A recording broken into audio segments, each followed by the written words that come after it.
నమస్కారం. City news ముఖ్యాంశాలు.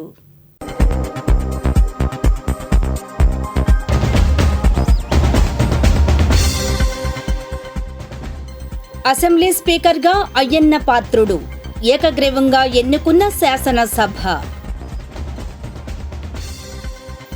నిర్మాణంలో ఉన్న రాష్ట్ర వైసీపీ కార్యాలయం కూల్చివేత. నిబంధనలు పాటించలేదన్న అధికారులు. కొనసాగిన లోకేష్ ప్రజా దర్బార్. రాష్ట్ర వ్యాప్తంగా వస్తున్న ప్రజానీకం. కాజ గ్రామంలో ఏరువాక ఉత్సవం. తొలకరి నడుమనే పూజలు, నైవేద్యాలు.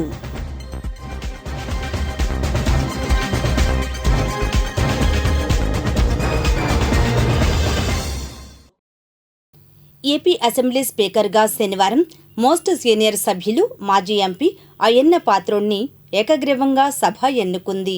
వివరాలు ఇలా ఉన్నాయి. అయ్యన్న పాత్రుడు ముక్కుసూటిగా మాట్లాడుతారు. ఖచ్చితత్వానికి పెట్టింది పేరు. దశాబ్దాల రాజకీయ అనుభవం ఆయన సొంతం. రాజకీయంగా జన్మనిచ్చిన పార్టీని నేటి వరకు ఆయన వీడలేదు. తెలుగుదేశం కష్టాల్లో ఉన్నప్పుడు ఎంతోమంది సీనియర్లు పక్కచూపులు చూసినా ఆయన పార్టీకి అండగా ఉన్నారు. పార్టీ శ్రేణుల స్థైర్యం దెబ్బతినకుండా ధైర్యవచనాలు చెప్పారు. పార్టీ కోసం అంత నిబద్ధత చూపినందుకే నేడు స్పీకర్ పదవి ఆయన్ని వరించింది. హిందూ కుటుంబానికి చెందిన చింతకాయల అయ్యన్న పాత్రుడు 1957 సెప్టెంబర్ 4న ఉమ్మడి విశాఖ జిల్లా నర్సీపట్నంలో జన్మించారు. ఆయన సతీమణి పద్మావతి. వీరికి విజయ్, రాజేష్ అనే 2 కుమారులు ఉన్నారు. అనకాపల్లి జిల్లా నర్సీపట్నం అసెంబ్లీ నియోజకవర్గ ఎమ్మెల్యేగా ప్రాతినిధ్యం వహిస్తున్న అయ్యన్న పాత్రుడికి 4 దశాబ్దాలకు పైగా రాజకీయ అనుభవం ఉంది. 1983లో తెలుగుదేశం ఆవిర్భావంతో ఎన్టీఆర్ పిలుపుతో రాజకీయాల్లోకి ప్రవేశించిన ఆయన ఒకసారి ఎంపీగా కూడా పనిచేశారు. 11వ లోక్సభకు అనకాపల్లి నుంచి తెలుగుదేశం పార్టీ తరపున పార్లమెంటు సభ్యునిగా ఎన్నికయ్యారు. 1983 నుంచి ఇప్పటి వరకు దాదాపు 10 సార్లు అసెంబ్లీ ఎన్నికల్లో పోటీ చేసి 7 సార్లు గెలుపొందారు. తాజా ఎన్నికల్లో 24,646 మెజార్టీతో విజయం సాధించారు. మంత్రిగాను అయ్యన్న పాత్రుడికి విశేష అనుభవం ఉంది. ఇప్పటి వరకు 5 సార్లు మంత్రిగా పనిచేశారు. సాంకేతిక విద్య, క్రీడలు, రహదారులు, భవనాలు, అటవీ, పంచాయతీరాజ్ శాఖల మంత్రిగా పనిచేసిన అనుభవం అయ్యన్న సొంతం. 1984 నుంచి 1986 మధ్యకాలంలో సాంకేతిక విద్యా మంత్రిగా పనిచేశారు. ఆ కాలంలో స్థానికంగా ప్రభుత్వ పాలిటెక్నిక్, సాంకేతిక శిక్షణ సంస్థ, డిగ్రీ కళాశాల ఏర్పాటు చేసేందుకు కృషి చేశారు. 1994 నుంచి 1996 మధ్య రహదారులు, భవనాల శాఖ మంత్రిగా పనిచేశారు. మారుమూల గ్రామాల పరిధిలోని పంచాయతీరాజ్ రోడ్లను రహదారులు, భవనాల శాఖకు బదలాయించి అభివృద్ధి చేశారు. 1999 అసెంబ్లీ ఎన్నికలు గెలిచిన తరువాత అటవీ శాఖ మంత్రి పదవిని చేపట్టారు. తన నియోజకవర్గంలోని పెడిమికొండ నర్సరీ, ఆరిలువ ఔషధ మొక్కల పెంపకానికి ప్రత్యేక నిధులు కేటాయించారు. వచ్చే ఎన్నికల్లో పోటీ చేయబోనని ప్రకటించిన అయ్యన్న చట్టసభలో చివరిసారి సభాధ్యక్ష పదవి దక్కడం అదృష్టమన్నారు. సభా గౌరవానికి భంగం కలగకుండా చూస్తానన్నారు. తాడేపల్లి పరిధిలో నిర్మాణంలో ఉన్న వైసీపీ రాష్ట్ర కార్యాలయ కూల్చివేతపై భిన్న స్వరాలు వినపడుతున్నాయి. రిపోర్ట్. తాడేపల్లి పరిధిలోని బోటియార్డు రోడ్డులో నిర్మాణంలో ఉన్న రాష్ట్ర వైసీపీ కార్యాలయ భవనాన్ని ఎంటీఎంసీ అధికారులు శనివారం ఉదయం కూల్చివేశారు. ఈ సందర్భంగా ఆ ప్రాంతాన్ని సందర్శించిన వైసీపీ నేత దొంతిరెడ్డి వేమారెడ్డి మీడియాతో మాట్లాడారు. మేము అంతకుముందున్న మా ప్రభుత్వంలో క్యాబినెట్ కమిటీలో మేము తీర్మానం కూడా జరిగింది. 2 ఎకరాల స్థలాన్ని కేటాయించడం జరిగింది. ఆ కేటాయించిన స్థలంలో చిన్న కార్యక్రమాలు చేపడుతున్నాం. దానికి గాను మేము అన్ని పర్మిషన్స్ కానీ అన్నిటికి కానీ మేము అప్లై చేయడం జరిగింది. అది వాళ్ళ నిర్లక్ష్యం వల్లే రావడం లేట్ అవుతుంది. ఆ కారణం చేత యాజ్ పర్ ది నామ్స్ మీరు చేయాల్సిందేంటి, మీ మున్సిపల్ కమిషనర్ గారు వాళ్ళు మాకు తాకీదు ఇస్తే దానికి మేము ఆన్సర్ చేస్తాం. లేదు అనుకుంటే త్రూ కోర్టు రండి. అంతేగాని ఐ హ్యాండెడ్గా మీరు వచ్చి వాళ్ళ ప్రభుత్వం మీ చేతుల్లో ఉంది కదా అని ఐ హ్యాండెడ్గా ఈ విధంగా చేయటం అని చాలా దుర్మార్గమైన చర్య. ఇదిలా ఉండగా వైసీపీ ఆఫీస్ కూల్చివేత కక్ష సాధింపు కాదని అసలు విషయం మాస్టర్ ప్లాన్కు అడ్డుగా ఉందన్న విషయాన్ని టీడీపీ అగ్రనేత జంగాల సాంబశివరావు సిటీ న్యూస్కు వివరించారు. వాస్తవంగా అది ఆ కట్టడం, ఆ వైఎస్ఆర్సీపీ ఆఫీస్ కట్టడం అనేది రాజధాని ప్రాంతాన్ని డిస్టర్బ్ చేద్దామని చెప్పి ఏకైక ఉద్దేశంతో జగన్మోహన్ రెడ్డి గారు అక్కడ కట్టడాన్ని పెట్టారు. వాస్తవంగా మాస్టర్ ప్లాన్లో అది కొండవీటి వాగిపై నుంచి కొండవీటి వాగి పైన రైల్వే ట్రాక్ పైన నేషనల్ హైవే కలపడానికి ప్లే ఓవర్ డిజైన్ చేయబడింది. అది వాళ్ళకు కూడా తెలుసు. మాస్టర్ ప్లాన్ మార్చాలంటే అసెంబ్లీలో తీర్మానాలు చేసి జీవోలు ఇస్తే కోర్టుకు వెళ్తారనే ఉద్దేశం మీద వాళ్ళ యొక్క తొత్తులు ఆఫీసర్ల చేత ఆ ప్లాన్ తీసుకొని అది కడుతున్నారు. అది ఎట్టి పరిస్థితుల్లో గవర్నమెంట్ త్వరగా మేల్కొని పడేసింది. దానికి సంతోషం మాకు. సేమ్ అదేవిధంగా పూర్వం వెంకయ్యనాయుడు గారు చెప్పారు, రాను రాను వాటర్ ట్రాన్స్పోర్ట్ నీడ్ ఉంది. ఈ పరిశీలన కూడా చేశారు నేషనల్ వాటర్ ట్రాన్స్పోర్ట్ వాళ్ళు. ఆ ఉద్దేశం ఒకటి. రెండు, ఎట్టి పరిస్థితుల్లో కూడా నిజంగానే దాంట్లో ఇరిగేషన్ కెనాల్స్ మీద ఇవ్వాల్సి వచ్చింది అంటే అక్కడే ఉండవల్లి సెంటర్లో ఉన్న ఇరిగేషన్ పోరంబాగ్ కానీ అదేవిధంగా ఉండవల్లి అంబేద్కర్ నగర్కి వెళ్ళే ఇరిగేషన్ పోరంబాగ్కి పట్టాలు ఎవరో ఇవ్వలేదు. ఈ విధంగా మాస్టర్ ప్లాన్ డిస్టర్బ్ చేద్దామని దానికి నిజంగా వాళ్ళ కనుక కక్షపూరిత చర్య అయితే ఈరోజు ఇంకో స్పష్టంగా చెప్తున్నా, జగన్ గారి ఇల్లు కూడా నైరుతి పక్కన ఒకసారి గోడ కట్టిన తర్వాత వాస్తు కోసం అని చెప్పి ఇరిగేషన్ పోరంబాకులోనే కట్టారు. అది కక్షపూర్తి పెరిగితే మీలాగా పూర్వం మినిస్టర్లు గోడ బాలు కొడితే ఆ గోడకే వెళ్ళేవాళ్ళు. ఇది మీరు చేసిన తప్పు. మాస్టర్ ప్లాన్ని మీరు డిస్టర్బ్ చేయడం కోసం చేశారు. నిజంగా మరి R5 జోన్ అని చెప్పి కూడా ఒకటి పెట్టి ఆ రోజు కూడా డిస్టర్బ్ చేస్తే ఆపారు. R5 జోన్ అని చెప్పి పేదలకు ఇల్లు ఇవ్వడానికి ఎవరు వ్యతిరేకం కాదు. ఆ పేదలకు ఇల్లు ఇచ్చేటప్పుడు ఇంకా దగ్గరగా వాళ్ళంతా విజయవాడ మీద ఆధారపడి ఉన్నారు. ఇంకా దగ్గరగా ల్యాండ్ ఎక్విజిషన్ చేసి ఇవ్వచ్చు. కానీ వీళ్ళ ఉద్దేశం పేదలకు ఇల్లు ఇచ్చి డిస్టర్బ్ చేద్దామని చెప్పి సెంటు స్థలం, అదేవిధంగా దారిలో ఏదైనా కట్టిన తర్వాత హౌస్ ట్యాక్స్ వేసిన తర్వాత కోర్టులో తీసుకునే ఉద్దేశం మీద ఒక ఏకైక చెడు ఉద్దేశం మీద ఈ పని చేశారు. దీన్ని పూర్తిగా ఖండిస్తున్నాం.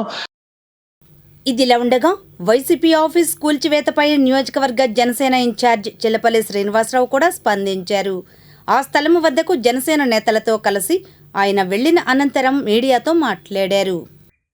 ఒక బోట్ యార్డ్కి సంబంధించినటువంటి స్థలంలో పీడబ్ల్యూడీ వర్క్షాప్ కింద ఉన్నటువంటి స్థలంలో ఒక వైసీపీ పార్టీ ఆఫీసు అక్రమ కట్టడాన్ని కూల్చివేతనాన్ని వీళ్ళు ఏదో సక్రమం అన్నట్టుగా ఈ రోజున వారి మాజీ ముఖ్యమంత్రి గారు జగన్మోహన్ రెడ్డి గారు ట్వీట్ చేయటం, అలాగే వారి యొక్క మంది మార్బలంతో అంబటి రాంబాబు గారు ఇక్కడికి వచ్చి ఏదో అంటే అనకూడదు కానీ పత్తిత్తి కబుర్లాగా చెప్పడం మాకైతే చాలా ఇబ్బందికరంగా ఉంది. దేనికంటే గత సంవత్సరం ఫిబ్రవరి 6వ తారీఖున అర్ధరాత్రి ఏదైతే ఈయన ఇరిగేషన్ మినిస్టర్గా ఉన్న అంబటి రాంబాబు గారు రాత్రికి రాత్రి ఏదో స్పెషల్ జీవో పాస్ చేసి ఒక పార్టీ ఆఫీస్కి ఒక అందమైన ఒక నడిబొడ్డున్నటువంటి ఈ తాడేపల్లిలో ఒక అందమైన ప్లేస్లో ఒక నదీ తీరం అంటే ఒక కాలువ తీరంలో ఒక బోట్ యార్డ్గా బ్రిటిష్ కాలం నాటి నుంచి ఉన్నటువంటి ఇక్కడ కన్నేసి దాని మీద వాళ్ళ పార్టీ ఆఫీస్కి 33 సంవత్సరాలు లీజు తీసుకోవటం, అప్పటికప్పుడు అర్ధరాత్రి ఫైల్ కదపటం, ఇక్కడంతా పోలీస్ బందోబస్తు పెడతాం. ఆ రోజున మేము వచ్చి జనసేన పార్టీ వచ్చి ఆ రోజున అడ్డుకోవటం ఇది తప్పు. ప్రజలకు ఉపయోగపడే ప్రజల యొక్క ఆస్తులు ఇవి, ప్రజలకు ఉపయోగపడే విధంగా ఉండాలి కానీ మీ పార్టీ ఆఫీస్ పెట్టుకునటానికి కాదు ప్రజలు చెప్పి ఆ రోజున మేము తీవ్రంగా ఖండించాం. అయినా కానీ వీళ్ళు వాళ్ళ చేతిలో అధికారం ఉంది, ఇంకా మాది రాజ్యాధికార పాలన, రాజు పాలన, మేము జీవితాంతం మేమే ఉంటామని చెప్పి ఒక ప్రభుత్వ భూముల్ని అక్రమంగా లీజు తీసుకొని కనీసం CRDA పర్మిషన్ కూడా లేకుండా వాళ్ళు కడతాం. దాన్ని ఈ రోజున ఏదైతే మా అధ్యక్షుడు పవన్ కళ్యాణ్ గారు బలపరిచినటువంటి NDA గవర్నమెంట్ వచ్చిందో ఆ రోజున పవన్ కళ్యాణ్ గారు కూడా చెప్పారు, ఈ ప్రజల ఆస్తులు ప్రజలకు సంబంధించినవి, ప్రజల కోసం ఉపయోగపడే విధంగా ఉండాలి. మంచి కార్పొరేట్ హాస్పిటల్లో, ఉద్యానవనాలు, లేదంటే మంచి మెడికల్ కాలేజీలు అలాంటి వాటికి ఉపయోగించాలి కానీ గవర్నమెంట్ తరఫున ఇది తప్పు అని చెప్పి ఆ రోజున జనసేన పార్టీ తీవ్రంగా ఖండించింది. ఇదే అంశంపై టీడీపీ అగ్రనేత పోతినేని శ్రీనివాసరావు మాట్లాడుతూ వైసీపీ ఆరోపణలు నిరాధారమని అంటూ మరిన్ని వివరాలను అందించారు. వైఎస్ఆర్ కాంగ్రెస్ పార్టీ ఆఫీస్గా చెప్పబడుతున్నటువంటి కన్స్ట్రక్షన్లో ఉన్నటువంటి బిల్డింగ్ని అధికారులు కూల్చివేయటం జరిగినది. ఆ స్థలము ఇరిగేషన్ డిపార్ట్మెంట్కి సంబంధించిన స్థలంలో వైఎస్ఆర్ కాంగ్రెస్ పార్టీ తన అధికారాన్ని అడ్డుపెట్టుకొని ఒక జీవో జారీ చేసి 2 ఎకరాలు వైఎస్ఆర్ కాంగ్రెస్ పార్టీ కార్యాలయాన్ని కేటాయించుకున్నామని చెప్పి తెలియజేయడం జరిగింది. కానీ ఆ జీవోలో క్లియర్గా ఇరిగేషన్ డిపార్ట్మెంట్ అనుమతి తీసుకొని కలెక్టర్ గారి ద్వారా ఆ 2 ఎకరాలు లీజ్ అగ్రిమెంట్ ఇన్ని సంవత్సరాలకి ఇంత చొప్పున చేయించుకున్న తర్వాత, స్వాధీనం చేసుకున్న తర్వాత, సిఆర్డీఏకి ప్లాన్ అప్లై చేసిన తర్వాత వారు బిల్డింగ్ నిర్మించుకోవడం అనేది చట్టం. కానీ అధికార మదంతో వైఎస్ఆర్ కాంగ్రెస్ పార్టీ ఎటువంటి లీజ్ అగ్రిమెంట్ లేకుండా ఆ స్థలానికి సంబంధించి ఇరిగేషన్ డిపార్ట్మెంట్ అనుమతి లేకుండా ఎంటీఎంసీలో కానీ సిఆర్డీఏలో కానీ కనీసం ప్లాన్ కూడా ఈ రోజు వరకు కూడా అప్లై చేయకుండా ఎలక్షన్ కోడ్ వచ్చిన తర్వాత ఎన్నికలు జరుగుతున్న సమయంలో అక్రమంగా నిర్మాణానికి పూనుకోవటం జరిగింది. మేము ఒకటే అడుగుతున్నాం, బకింగ్హామ్ కెనాల్ పక్కన పార్చ్ ఉన్నది, బోట్ యార్డ్ స్థలం, ఇరిగేషన్ డిపార్ట్మెంట్ స్థలం, మీకున్న హక్కు ఏమిటి? మీకున్న హక్కు పత్రాలు ఏమిటి? అక్రమంగా బోట్ యార్డ్ స్థలంలోకి చొరబడి మీరు అక్రమ నిర్మాణం జరుగుతుంటే మున్సిపల్ కార్పొరేషన్ వాళ్ళు మీకు 3 నోటీసులు చట్ట ప్రకారం జారీ చేసిన తర్వాత, అలాగే సిఆర్డీఏ అధికారులు జూన్ 10వ తారీఖున మీకు నోటీస్ జారీ చేసిన తర్వాత కనీసం 3 నోటీసులు ఎంటీఎంసీ ఇచ్చిన 3 నోటీసులకు కానీ సిఆర్డీ అధికారులు ఇచ్చినటువంటి నోటీసు కానీ కనీసం వైఎస్ఆర్ కాంగ్రెస్ పార్టీ సంబంధించిన వ్యక్తులు ఎవరూ కూడా సమాధానాలు ఇవ్వకుండా గడువు ముగిసిన తర్వాత ఈరోజు ఎంటీఎంసీ అధికారులు డిమాలిష్ చేసిన తర్వాత అక్రమంగా కూల్చారని చెప్పి అక్కడికి వచ్చి అంబటి రాంబాబు లాంటి వ్యక్తులు, అప్పిరెడ్డి లాంటి వ్యక్తులు గగ్గోలు పెడతాన్ని తీవ్రంగా ఖండిస్తున్నాం. సుప్రీంకోర్టు మార్గదర్శకాల ప్రకారం, సహజ న్యాయ సూత్రాల ప్రకారం వాటర్ బాడీలో ఎటువంటి కన్స్ట్రక్షన్ చేయకూడదు అనేది మార్గదర్శకాలు ఉన్నాయి. ఇదే జగన్మోహన్ రెడ్డి ప్రభుత్వం అధికారంలోకి వచ్చిన మొదటి రోజుల్లో ప్రజావేదికకి సిఆర్డీఏ పర్మిషన్ లేదని, కృష్ణానదికి సమీపంలో ఉందని చెప్పి ప్రజల కోసం నిర్మించిన భవనాన్ని కూల్చివేసినప్పుడు గుర్తుకు రాలేదా అని చెప్పి అడుగుతున్నాను. మేము ఒకటే అడుగుతున్నాం, మీకు ఆ స్థలానికి సంబంధించి ఎటువంటి లీజ్ అగ్రిమెంట్స్ ఉన్నాయో బయట పెట్టండి. అలాగే ఇరిగేషన్ డిపార్ట్మెంట్ అనుమతి తీసుకున్నారా అంగీకార పత్రం, అలాగే ఎంటీఎంసీ కార్పొరేషన్లో కానీ మున్సిపల్ సిఆర్డీఏ కార్పొరేషన్లో కానీ పర్మిషన్లు మీరు తీసుకున్నారా? ఎటువంటి పర్మిషన్లు లేకుండా, ఎవరైతే ఇరిగేషన్ డిపార్ట్మెంట్ అనుమతి లేకుండా, ఎటువంటి లీజ్ అగ్రిమెంట్ లేకుండా, అసలు ఎవరు నిర్మిస్తున్నారో కూడా తెలియకుండా అక్కడ నిర్మాణం జరుగుతుంటే సిఆర్డీ అధికారులు, ఎంటీఎంసీ అధికారులు మీకు చట్టపరంగా అన్ని నోటీసులు ఇచ్చిన తర్వాత మీరు కనీసం సమాధానం కూడా ఇవ్వకపోతే ఈరోజు ఉదయం కూల్చివేస్తే మీరు ఈ రోజున చంద్రబాబు నాయుడు గారి మీద, అలాగే తెలుగుదేశం పార్టీ మీద అవాకులు చవాకులు పేలుతున్నారు. ఒక్కసారి వెనక్కి తిరిగి ఆలోచించండి. మీకు ఆ స్థలం మాది అనే హక్కు అర్హత ఉన్నదా అని మేము డిమాండ్ చేస్తున్నాం. మీకున్న హక్కు ఏంటో చూపించండి ప్రజలకి. మేము అడుగుతున్నాం మరలా కనీసం లీజ్ అగ్రిమెంట్ లేదు, మీకు ఇరిగేషన్ డిపార్ట్మెంట్ అనుమతి లేదు, సుప్రీంకోర్టు మార్గదర్శకాల ప్రకారం వాటర్ బాడీలో కన్స్ట్రక్షన్ చేయకూడదు, సిఆర్డీఏ పర్మిషన్ లేదు. ఏ విధంగా మీరు కన్స్ట్రక్షన్ చేస్తారు? ఇంకా బుద్ధి సిగ్గు లేకుండా అక్కడికి వచ్చి మాట్లాడుతున్నారని అంటే అది మీ విచక్షణకే వదిలేస్తున్నాం.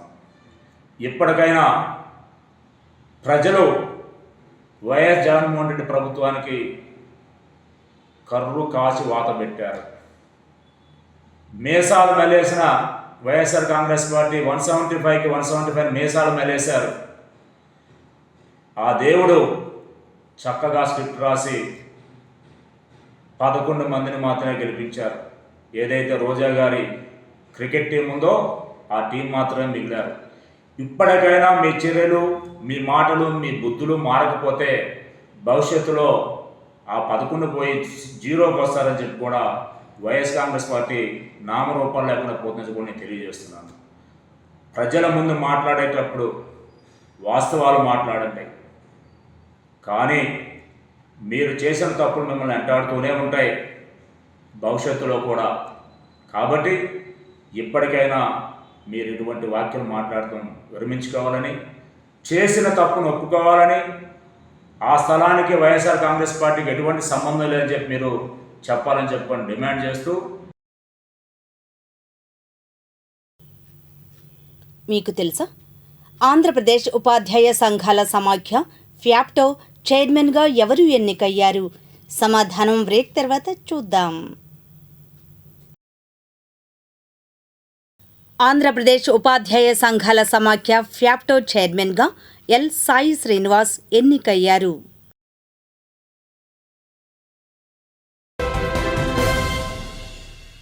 రాష్ట్ర ఐటీ మంత్రి నారా లోకేష్ నిర్వహిస్తున్న ప్రజా దర్బార్కు మంగళగిరి నుండే కాకుండా రాష్ట్ర వ్యాప్తంగా ప్రజలు తరలి రావడం విశేషం. వివరాలు వీక్షిద్దాం. మంగళగిరి నియోజకవర్గ ప్రజల కోసం మంత్రి నారా లోకేష్ ప్రారంభించిన ప్రజా దర్బార్కు అనూహ్య స్పందన లభిస్తోంది. ఈ కార్యక్రమం కేవలం మంగళగిరి ప్రజల కోసం నిర్వహిస్తున్నప్పటికీ రాష్ట్ర వ్యాప్తంగా ప్రజలు పెద్ద ఎత్తున తరలివచ్చి యువనేతకు సమస్యలు చెప్పుకుంటున్నారు.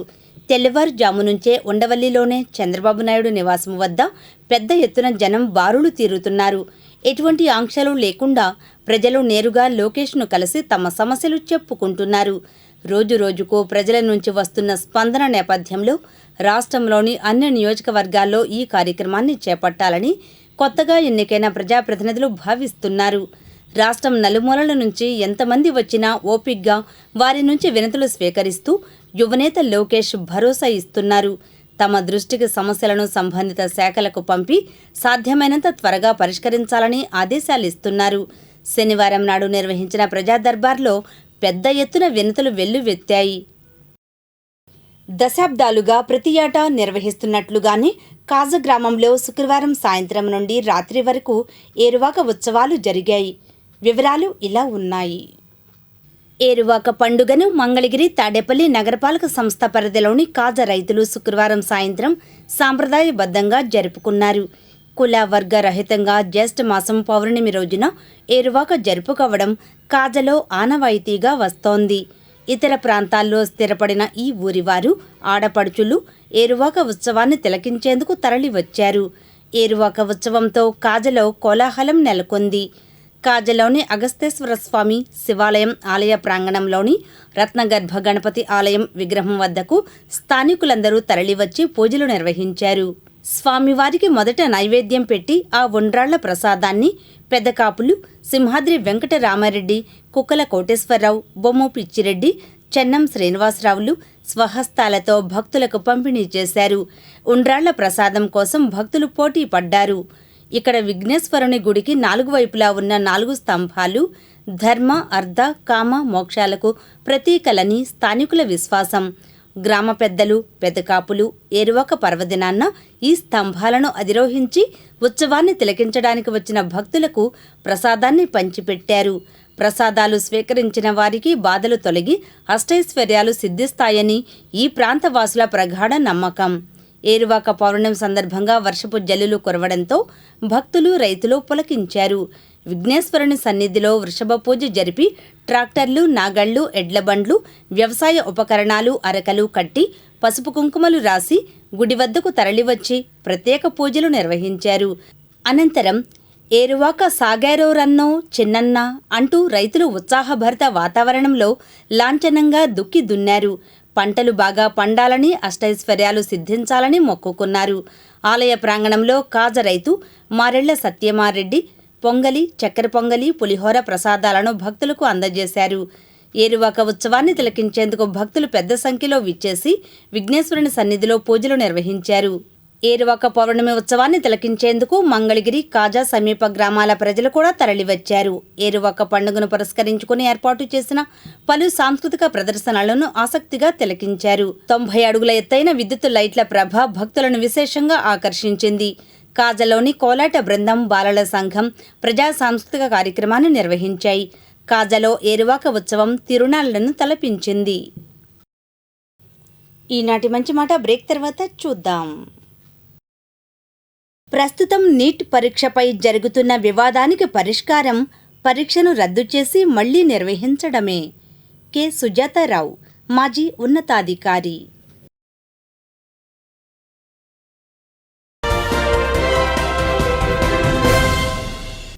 మంగళగిరి ఐసిడిఎస్ ప్రాజెక్టు పరిధిలోని అంగన్వాడీ కేంద్రాలలో బడిబాటతో పాటుగా ప్రపంచ యోగా డే కార్యక్రమాలు జరిగాయి. వివరాలు వీక్షిద్దాం.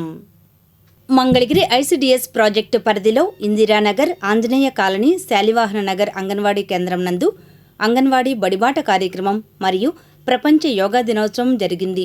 సూపర్వైజర్ ఈ కార్యక్రమాలను ఉద్దేశించి మాట్లాడారు. 3 నుంచి 6 సంవత్సరాల లోపు పిల్లలను అంగన్వాడీ స్కూల్లో జాయిన్ చేయించాలని, అలాగే ఈ కార్యక్రమానికి వచ్చిన అందరితో యోగా యొక్క విశిష్టతను తెలియజేస్తూ అందరూ యోగా చేసి యోగాసనాలు వేశారు. ఈ కార్యక్రమంలో అంగన్వాడీ టీచర్లు, ఆయాలు, సచివాలయ సిబ్బంది, ఏరియాలో పెద్దలు, మహిళలు పెద్ద సంఖ్యలో పాల్గొన్నారు. ఇదిలా ఉండగా మంగళగిరి మున్సిపాలిటీలోని వివర్స్ కాలనీ, శాలివాహన నగర్ అంగన్వాడీ కేంద్రం నందు అంగన్వాడీ బడిబాట కార్యక్రమం శనివారం జరిగింది. ఐసిడిఎస్ సూపర్వైజర్ పి రత్నకుమారి పాల్గొన్నారు. 3 నుంచి 6 సంవత్సరాల వయసు పిల్లలలో జరిగే అనేక రకాల అభివృద్ధి కార్యక్రమాలకు అంగన్వాడీ స్కూల్ సరైందని చెప్పారు. ఆటపాటలతో కూడిన విద్యను అందిస్తారని, కాన్వెంటులకు ధీటుగా ప్రీ స్కూల్ బుక్స్ కూడా ఉన్నాయని తెలియజేశారు. ఇంకా ఈ కార్యక్రమంలో అంగన్వాడీ టీచర్స్, ఆయాలు, సచివాలయ సిబ్బంది, మదర్స్, ఏరియాలో పెద్దలు పాల్గొన్నారు. మంగళగిరి దేవస్థానం సెంటర్లోని సత్రాలలో, విజయవాడలోని అమరావతి కంటి ఆసుపత్రి ఆధ్వర్యాన నేత్ర వైద్య శిబిరం నిర్వహించారు.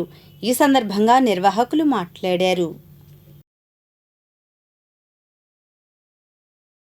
నా పేరు సుష్మిత అండి. అమరావతి కంటి ఆసుపత్రి నుంచి ఇక్కడికి వచ్చాం. మంగళగిరి ప్రజలందరికీ ఉచిత వైద్య సేవలు నిర్వహిస్తానికి వచ్చామండి. వచ్చే మంగళవారం కూడా పద్మావతి హ్యాండ్లూమ్స్ దగ్గర ఉచిత వైద్య శిబిరం ఏర్పాటు చేశాం. మీ అందరూ కూడా వచ్చి సద్వినియోగం చేసుకోవాల్సిందిగా కోరుకుంటున్నాం. ఇక్కడ ఉచిత వైద్య శిబిరంలో వచ్చేసి శుక్లాలు ఉన్న వాళ్ళకి శుక్లాలు ఆపరేషన్ చేయించడానికి మేము హాస్పిటల్కి తీసుకెళ్తాం. ఉచితంగా ఆరోగ్యశ్రీలో ఉచితంగానే వైద్యం అందిస్తాం. ఆపరేషన్స్ అన్నీ కూడా ఉచితంగానే ఉంటాయి. ఆరోగ్యశ్రీ కార్డు ఉన్న వాళ్ళకి ఇక్కడికి వచ్చిన వాళ్ళందరూ కూడా ఆరోగ్యశ్రీ కార్డు, ఆధార్ కార్డు తెచ్చుకోవాల్సిందిగా కోరుకుంటున్నాం. చినకాకాని షైన్ ఆనంద శరణాలయంలో స్థానిక రాంబాబు టిఫిన్ సెంటర్ ఆధ్వర్యాన శనివారం బాలబాలికలకు అల్పాహారం పంపిణీ చేశారు. ఈ కార్యక్రమంలో శరణాలయం నిర్వాహకురాలు సంధ్యారాణి తదితరులు పాల్గొన్నారు. మంగళగిరి ఆర్యవేశ కళ్యాణ మండపంలో వాసవి క్లబ్ వనిత ఆధ్వర్యంలో సంపూర్ణ శారీరక ఆరోగ్య పరీక్షల అవగాహన వైద్య శిబిరం నిర్వహించారు. ఈ కార్యక్రమంలో ఆర్యవేశ ప్రముఖులు సంకా బాలాజీ గుప్తా, మద్దుల శివశంకర ప్రసాద్, క్లబ్ వనితా ప్రతినిధులు గాదంశెట్టి సుజాత, వి శిరోమణి తదితరులు పాల్గొన్నారు. అనంతరం వారు మాట్లాడారు.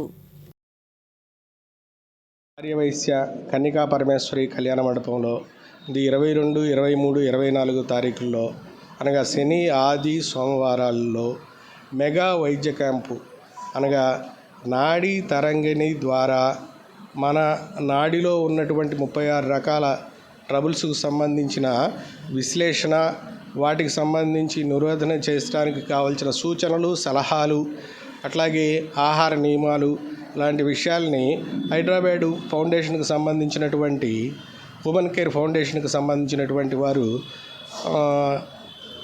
వైద్య నిపుణులు వారి ద్వారా ఈ కార్యక్రమాన్ని ఏర్పాటు చేస్తున్నామండి. ఈ కార్పాటు మంగళగిరి శంకా బాలాజీ గుప్తా గారు, అట్లాగే భవన్ నారాయణ గారు, మద్దుల ప్రసాద్ గారు లాంటి పెద్దల సహాయ సహకారాలతోటి, అట్లాగే వాసవి క్లబ్, ఆవోపా, ఆర్యవైశ్య మహాసభ మహిళా విభాగం వంటి సంస్థలతోటి అంతా కోఆర్డినేట్ చేసి ఈ కార్యక్రమాన్ని ఇక్కడ ఏర్పాటు చేశారండి. ఈ కార్యక్రమంలో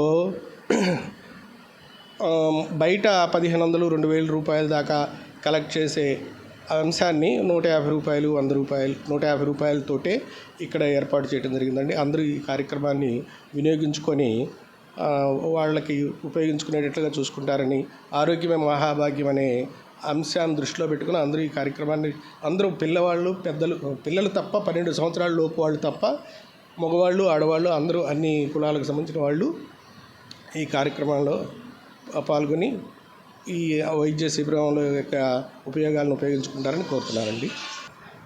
రోగం వచ్చిన దానికన్నా ముందుగా జాగ్రత్త పడడం మేలు, ఉత్తమం అని చెప్పి అట్లా అందుకనే ముందుగా చిన్నపిల్లలు పుట్టగానే టీకాలు వేస్తారు జాగ్రత్త కోసం.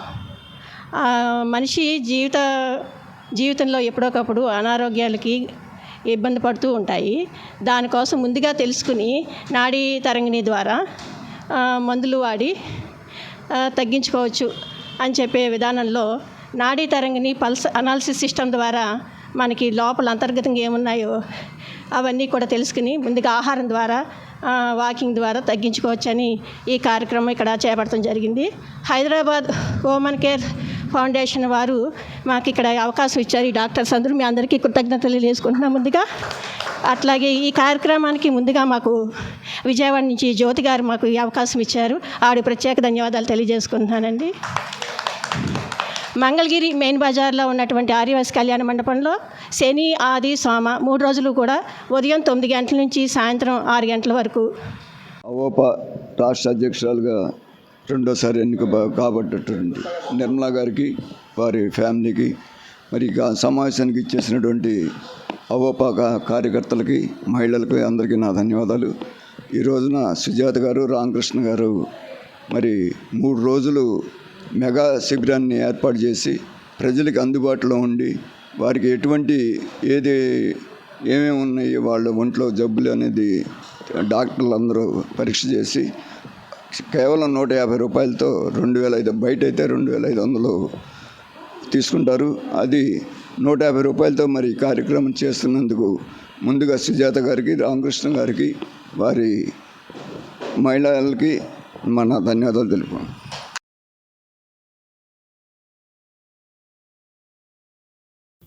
ఇప్పుడు ప్రకటనలు.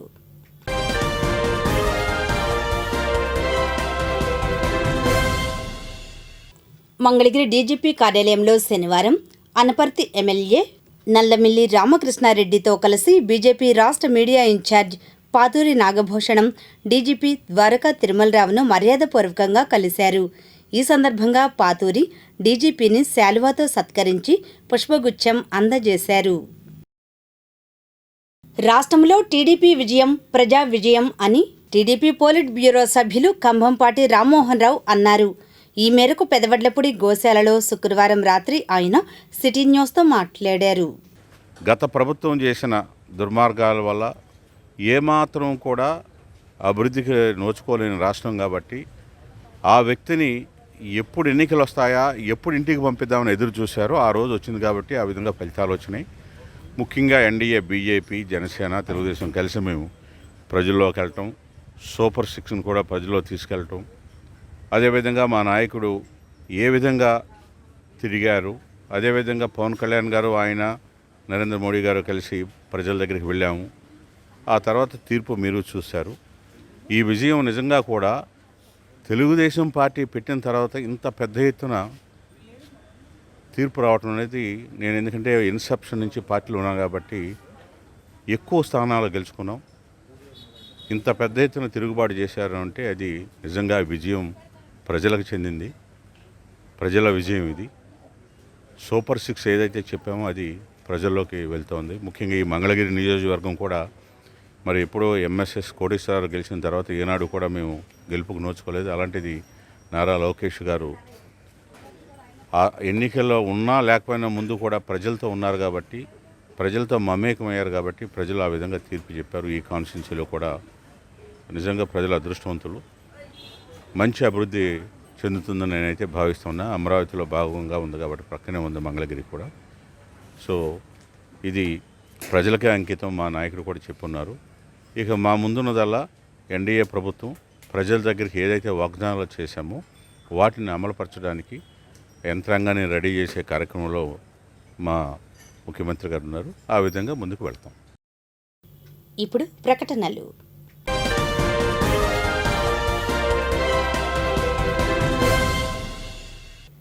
పెదవడ్లపొడి భగవాన్ శ్రీ సత్యశిరడి సాయిబాబా మందిరం గోశాలను శుక్రవారం రాత్రి టీడీపీ పోలిట్ బ్యూరో సభ్యులు ఖమ్మంపాటి రామ్మోహన్ రావు సందర్శించారు. ఈ కార్యక్రమంలో గోశాల నిర్వాహకులు పాతూరి శ్రీనివాసరావు, డాక్టర్ హేమా నాయక్, ఏళ్ల ప్రవీణ్, ముసునూరు ప్రసాద్, వల్లూరు సుబ్బారావు తదితరులు పాల్గొన్నారు. తొలుత సాయి మందిరంలో కంభంపాటి ప్రత్యేక పూజలు నిర్వహించారు. మందిరం చైర్మన్ పాతూరి నాగభూషణం మందిరం మర్యాదలతో స్వాగతం పలికారు. అనంతరం ఆయన మాట్లాడారు.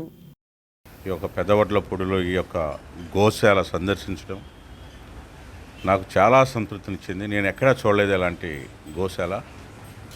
చాలా పవిత్రంగా, మరి వారు ఇంతకాలం నుంచే రన్ చేస్తున్నా నేను రాలేనందుకు కూడా నేను దానికి బాధపడుతూ ఉన్నాను. ఈవేళ నాగభూషణం గారు అక్కడ పార్టీ హౌస్లో కలవటం, తర్వాత గోశాలకు రమ్మని అనగానే రావటం జరిగింది. వారి బ్రదర్ని, ముఖ్యంగా ఎవరైతే దీన్ని మెయింటైన్ చేస్తున్నారో వారందరినీ కూడా నేను అభినందిస్తున్నా. ఇంత పవిత్రంగా గోశాల పెట్టి, అదేవిధంగా ఆహారం కానీ ఆర్గానిక్ అంటే బయట కూడా ఎక్కడా కూడా అంత స్పష్టంగా ఇవాళ రావట్లేదు. అలాంటిది ఆర్గానిక్ నెయ్యి ఉత్పత్తి చేయటంలో కానీ, ఆర్గానిక్ పాలు కానివ్వండి, ఈ యొక్క గిరి ఆవులు మరి వారు ఈ విధంగా గోశాల మెయింటైన్ చేయటం మా అందరికి కూడా అదృష్టం. చాలా పవిత్రమైన ఒక దేవాలయంగా నేను భావిస్తూ ఉన్నా. నాకు చాలా ఆనందంగా ఉంది ఇక్కడ రావటం. వారిని కూడా అభినందిస్తున్నా ఈ సందర్భంగా. ఏమాత్రం కూడా, ఎందుకంటే ఎక్కడైనా కానీ స్మెల్ రావటం, లేకపోతే దుర్వాసన రావటం, దోమలు, అనేక రకాలుగా ఇబ్బందులు ఉంటాయి. అలాంటిది ఏమాత్రం లేకుండా చాలా క్లీన్గా, చక్కగా, నీట్గా ఉంది. సో ఇలాంటి గోశాల వల్ల ఇక్కడ ఉండే ప్రజలకు కానీ, మనందరూ ఎవరైతే ఈ యొక్క నెయ్యి వాడుతున్నారో వాళ్ళకి కానీ, ఈ యొక్క సందర్శించిన వాళ్ళందరూ కూడా ఎవరో ఏదో ఒక అంటే వారు అదృష్టంగా భావిస్తున్నారు, ఆరోగ్యంగా కానీ లేదా అభివృద్ధి కానీ ఆ విధంగా భావిస్తున్నారు. కాబట్టి నాకు కూడా సంతోషంగా ఉంది ఇవాళ ఇక్కడికి వచ్చి ఈ గోశాలను సందర్శించి మరి ఆ పవిత్రమైన ఆవులకి ఆహారాన్ని తినిపించడం కానీ, తద్వారా ఎంతో కొంత ఆ పవిత్రత నాకు కూడా దక్కుతుందని భావిస్తూ ఈ యొక్క సంతోషాన్ని మీకు తెలియజేస్తాం.